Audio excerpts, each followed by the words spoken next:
Excusez-moi, je suis revenue. Bienvenue à vous, bienvenue à tous pour ce live. On va passer un excellent...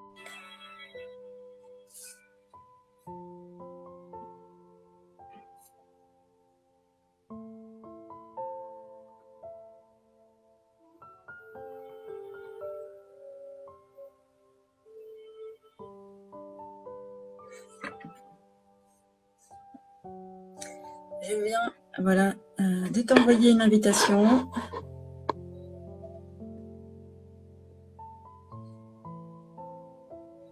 Alors, on a un problème de réseau peut-être.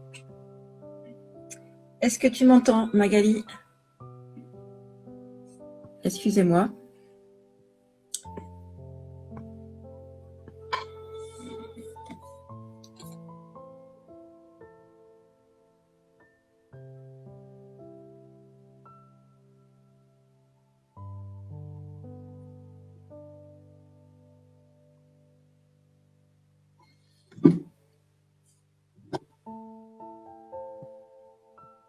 Je vais refaire une invitation. Je vais te redemander une invitation. Peut-être que...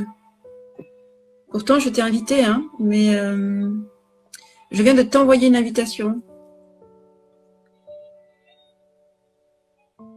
Pardonnez-nous, hein, il y a des problèmes techniques.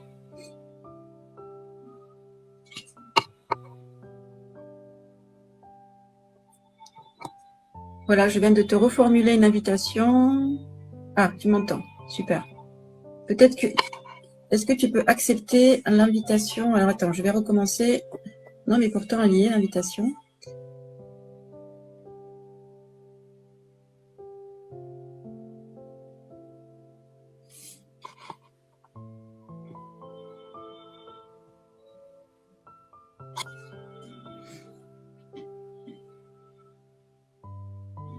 Ah, ce serait bien, ce serait chouette que Magali... Ah, enfin. Mais j'ai pas le son. Est-ce que tu m'entends? Ah, super. Voilà. Génial. Bon, ben on y arrive. Bienvenue à toutes les personnes qui nous ont rejoints. Bienvenue à toi, Magali. Ouais, merci. Contente d'être là, ensemble. Oui, exactement. Il y a eu tellement de rebondissements par rapport à ce rendez-vous. Ben, écoute, ravie de te recevoir pour parler de prendre soin de soi et de semer l'abondance en même temps. Voilà. Alors, est-ce que... on n'a pas préparé le rendez-vous parce que tout comme moi, tu préconises aussi la spontanéité et laisser les choses venir, c'est tout aussi bien.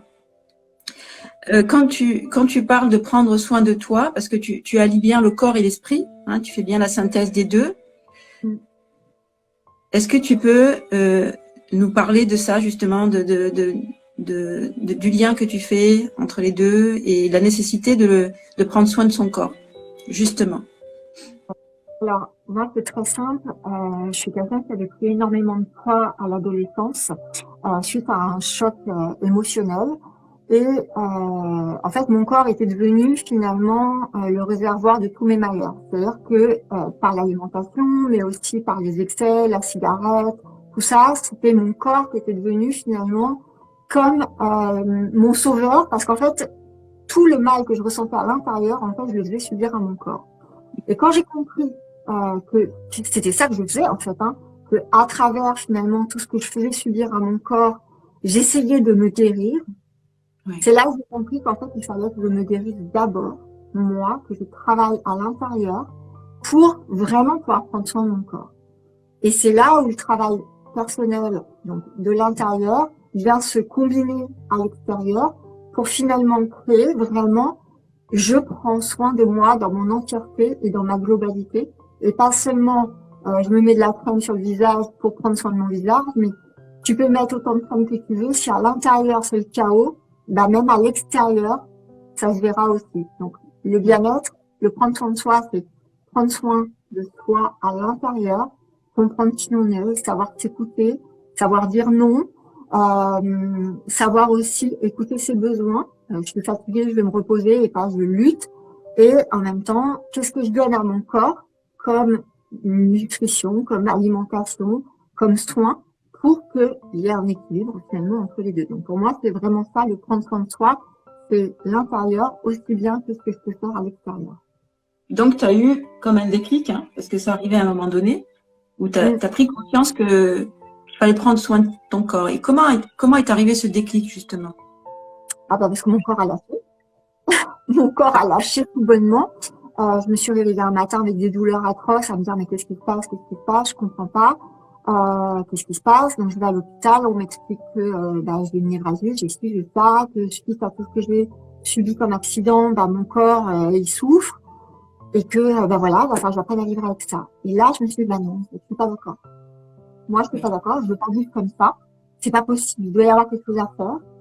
Et j'ai commencé à lire des bouquins de développement personnel. Je suis tombée sur le livre de Lise Bourbeau, les 5 blessures qui empêchent d'être soi-même. Et là, je me suis dit, oh, ça pique. Et là, j'ai pris conscience qu'il y avait quelque chose. Je me suis dit, ah ouais, attends. Là, il y a peut-être des choses à travailler. Donc, j'ai commencé le travail sur moi. Ça n'enlevait pas de douleur, du tout. Ça a été vraiment laborieux parce que mon corps, il avait vraiment souffert. Et aujourd'hui, je continue toujours à travailler sur moi parce qu'il y a encore du travail. Les douleurs, je prends plus de morphine, je prends plus rien, donc déjà ça va vachement mieux. Mais surtout, j'apprends à écouter mon corps, chose que je n'ai jamais fait avant. Donc ça, c'est la différence. Le corps a dû lâcher pour que je prenne conscience qu'il y avait quelque chose qui ne fonctionnait pas dans ma façon de vivre. À l'intérieur de moi, qu'il y avait des blessures et qu'il était temps que j'ouvre les yeux et que je travaille là-dessus, que c'était bien de faire l'autruche, mais qu'à un moment donné, il fallait affronter. Et pour affronter, il faut oser y aller, faut rentrer dedans. Et c'est ce qui fait qu'aujourd'hui, effectivement, pour moi, c'est un tout. D'accord. Donc, il y a eu une prise de conscience, effectivement.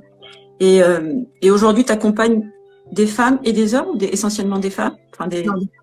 J'accompagne essentiellement des femmes. Parce que moi, j'ai eu des blessures très féminines. Le viol, l'inceste sont des choses qui touchent quand même la femme que l'homme. Et on a souvent, en tant que femme, je trouve, une position où on se met toujours en retrait. On est la femme de telle personne, on est la maman de tel enfant. Mais en fait, moi, j'existe que moi. Et j'ai, dans les femmes que j'accompagne, beaucoup de femmes qui n'ont plus leur propre existence à elles. Elles sont la femme de, la compagne de, la maman de, la secrétaire de. Mais en fait, non. Tu es toi. Et moi, mon rôle, c'est ça. C'est d'apprendre à ces femmes-là de dire, non, elles ont une existence propre. Cette existence, elle va passer par le travail intérieur et le travail à l'extérieur. Assumer et trouver sa place. Donc, il y a une espèce de chemin de réconciliation, finalement, avec le corps. Tu proposes ça. Tu proposes une réconciliation. Et ça passe par tout un cheminement intérieur de prise de conscience, effectivement, d'accepter ce qui est, et après de cheminer vers soi, quoi. Et puis prendre soin de soi, c'est prendre soin entre guillemets du véhicule qui nous permet justement d'être ce qu'on doit être finalement, parce qu'on est amené à être comment dire, à connecter à la partie un peu lumineuse qu'on est, et ça passe par un petit cheminement, effectivement.